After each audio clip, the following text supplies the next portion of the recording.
Boa tarde. Bom, estamos aqui mais uma vez para estar ensinando como fazer o controle, né, a regulagem desse controlador SWP Advanced, tá? É um controladorzinho da marca Full Gauge, muito bom, tá? Esse controlador ele serve tanto para controlar, né, a bomba do aquecimento solar da piscina, quanto o aquecimento solar da casa, né? Ele faz o sistema circular, correto?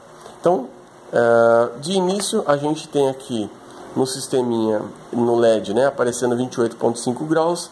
Esse 28.5 vai ser, né, essa luz que aparecer aqui vai ser a temperatura ou da piscina ou do reservatório térmico, tá? Aqui nesse aparelho a gente tem a tecla Set Point, que a gente consegue controlar a temperatura desejada. Então, um toque bem curto, você já tem acesso a ela. Esse sisteminha aqui, esse programador, ele está programado para 30 graus. 30 graus geralmente é a temperatura de piscina, tá? De aquecimento solar residencial, né, para o boiler, você tem que geralmente colocar uns 75 graus, mais ou menos, correto? Então, para isso você só coloca a tecla setinha para cima e ele vai levar até 75, correto? Mas piscina geralmente é 30, 31 graus.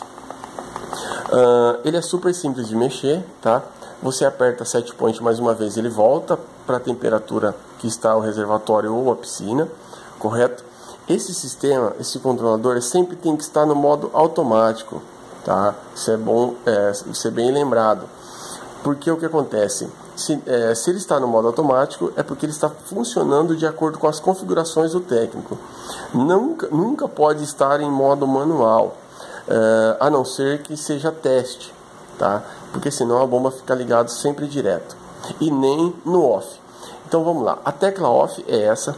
Se algum dia você precisar desligar o sistema, né, a bombinha, você deixa no off, tá? Essa é a tecla manual. Se você lhe der um clique curto nela, ela vai para manual, o que significa que a bomba vai ficar circulando direto. E essa é a tecla automático, correto? E aí a bombinha está funcionando no modo automático, que é o correto, certo? Então, esse aqui é o modo de controle do sisteminha. Quando ele está no modo automático e em funcionamento, correto? Aqui mostra a bombinha funcionando, vamos dizer, girando a água do aquecimento. Então, aqui um toque curto nessa tecla, você vai ver, você vê a diferença de temperatura do sensor 1 para o sensor 2. Por exemplo, da piscina para o coletor, ou do reservatório térmico para o coletor, correto? Um toque curto. Aqui está dando diferença de 3.5, 3.6 graus, tá? Ele volta automaticamente para o sentido normal, depois de um tempo, correto? Então, esse é o controlador SWP Advanced da Microsoft Full Gauge, ok?